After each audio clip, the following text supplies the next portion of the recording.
Hello friends, welcome all on કૃષિ ભંડોળ. Friends, આજનો આપણો લેક્ચર છે કૃષિ હવામાન સાથે સંકળાયેલા જે પણ સાધનો હોય એના વિશેની આપણે વન બાય વન ચર્ચા કરીશું. ઓકે, તો ફ્રેન્ડ્સ, તમારા જે પણ ફ્રેન્ડ્સ હોય એ લોકોને આપણી ચેનલ છે સજેસ્ટ કરો કે જેથી એ લોકો મેક્સિમમ આપણું જે ફ્રી ઓફ અવેલેબલ છે આપણું કન્ટેન્ટ છે, જે વિડીયોઝ છે તેનો એ લાભ મેળવી શકે. ઓકે, અને તે પણ તેની પ્રિપેરેશન સારી રીતે કરી શકે અને એ લોકોને પણ બેનિફિટ થઈ શકે. બરાબર છે. આપણને ફ્રીમાં મળે છે તો તમે આનો મેક્સિમમ યુટિલાઇઝ કરી લો. પૈસા દઈને તો તમે બધા ભણવા જાઓ જ છો, પણ આપણે આ ફ્રી ઓફ અવેલેબલ છે તો તેનો પણ તમે યુઝ કરો. ઓકે, અને જે લોકો ફી પે કરવા માટે કેપેબલ નથી, મેક્સિમમ તો એ લોકોને તમે પહોંચાડો. ઘણા એવા હોય છે લોકો કે જેને ખ્યાલ હોતો નથી, જેને પ્રિપરેશન કરવી હોય છે, ફ્રી ઓફમાં મળે એવું મટીરિયલ શોધતા હોય છે, પણ ઘણી વખત કઈ કારણોસર એ લોકોને ધ્યાનમાં ના આવતું હોય, તો તમે એવું કશું કરો, તમારા ફ્રેન્ડ્સને શેર કરો કે જેથી એ લોકોને ધ્યાનમાં આવે. અને આપણો અલ્ટિમેટલી એમ એ જ છે કે જે લોકોને ફ્રીમાં મળી શકે, જે ફી પે કરવા માટે કેપેબલ નથી, એ લોકોને ઇઝીલી મળી શકે, એ હેતુથી અમે આ બનાવીએ છીએ. તો એ લોકોને તો બેનિફિટ મળવો જ જોઈએ. બરાબર છે. અમે અમારા બિઝી શેડ્યુલમાંથી પણ ટાઈમ કાઢીને તમારા માટે આ રેડી અપ કરીએ છીએ. તમને ટાઈમ ટુ ટાઈમ અમે મટીરિયલ પ્રોવાઈડ થાય એ માટે કરીએ છીએ. તો તમે એટલીસ્ટ તમારા ફ્રેન્ડને કહી શકો કે જે લોકોને ખરેખર આની જરૂરિયાત છે. બરાબર છે. ચલો સ્ટાર્ટ કરીએ આજનો આપણો લેક્ચર. તો થર્મોમીટરનો શું યુઝ છે? તો કે થર્મોમીટર એ તાપમાન માપવા માટે વપરાય છે. ત્યારબાદ છે થર્મોગ્રાફ.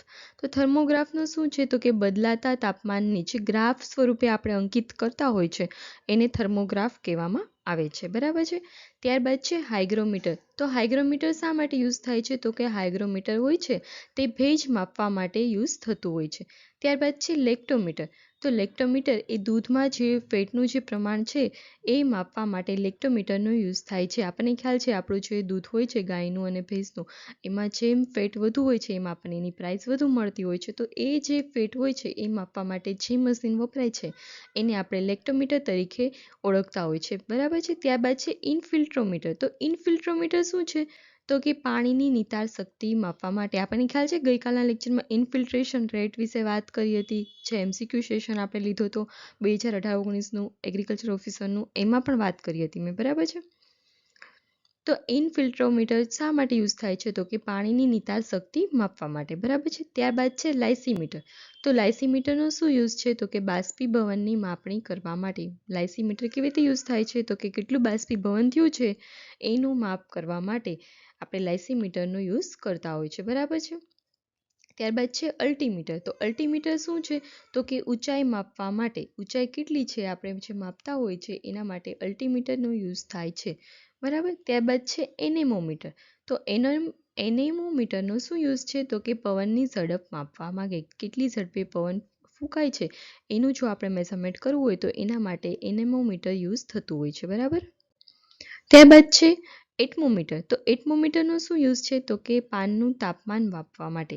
આપણું જે વનસ્પતિ હોય છે એના જે પાન હોય છે એનું કેટલું ટેમ્પરેચર રહેલું છે, જો આપણે એ મેઝર કરવું હોય તો એના માટે એટમોમીટર યુઝ થતું હોય છે. બરાબર છે. ત્યારબાદ છે સિસ્કોગ્રાફ. તો સિસ્કોગ્રાફનો શું યુઝ છે? તો કે આપણું જે વનસ્પતિનો જે છોડ હોય છે એ કેટલી વૃદ્ધિ પામી છે એ આપણે જો માપવું હોય તો એના માટે સિસ્કોગ્રાફ આપણે યુઝ થતું હોય છે. બરાબર છે. ત્યારબાદ છે ક્રાયોમીટર. તો ક્રાયોમીટરનો શું યુઝ છે? તો કે 0°C જો ઓછું તાપમાન નોંધવું હોય, નોંધવા માટે આપણે ક્રાયોમીટરનો યુઝ થાય છે. આપણને ખ્યાલ છે લિક્વિડ નાઇટ્રોજન કે જે ક્રાયોજેનિક તરીકે યુઝ થતું હોય છે, કારણ કે એનું ટેમ્પરેચર કેટલું હોય છે? -196 સમથિંગ હોય છે. ઓકે, તો ક્રાયોમીટર છે એ 0°C જે પણ તાપમાન આપણે માપવું હોય એના માટે યુઝ થાય છે. ત્યારબાદ છે ડ્રોસોમીટર. તો ડ્રોસોમીટર શું છે? તો કે ઝાકળ માપવા માટે યુઝ થાય છે. ત્યારબાદ છે ઇવાપોરીમીટર. તો ઇવાપોરીમીટર જે છે તે બાષ્પીભવનની માપણી કરવા માટે થાય છે.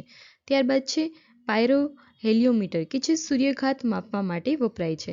અને ત્યારબાદ છે સાયકોમીટર કે જે પર્ણોમાં પાણીનું માપવા માટે થાય છે. પર્ણોમાં જે પાણી રહેલું છે તે સાયકોમીટર દ્વારા માપી શકીએ છીએ. ત્યારબાદ છે પાયરેનોમીટર. તો પાયરેનોમીટર છે તે સૂર્યઘાત માપવા માટે યુઝ થાય છે. સૂર્યઘાત શું છે? તો કે જે સૂર્યમાંથી જે પણ પ્રકાશના કિરણો જે આવે છે પૃથ્વી ઉપર, તો એ કેટલા હોય છે એ માપવા માટે આપણે પાયરેનોમીટરનો યુઝ કરતા હોય છે. બરાબર છે. ત્યારબાદ છે રેઇન ગેજ. તો રેઇન ગેજ શું છે? તો વરસાદ માપવા માટે આપણને રેઇન એટલે કે વરસાદ અને ગેજ એટલે જે માપવાનું જે સાધન હોય એ આપણે એવું વિચારી શકીએ છીએ.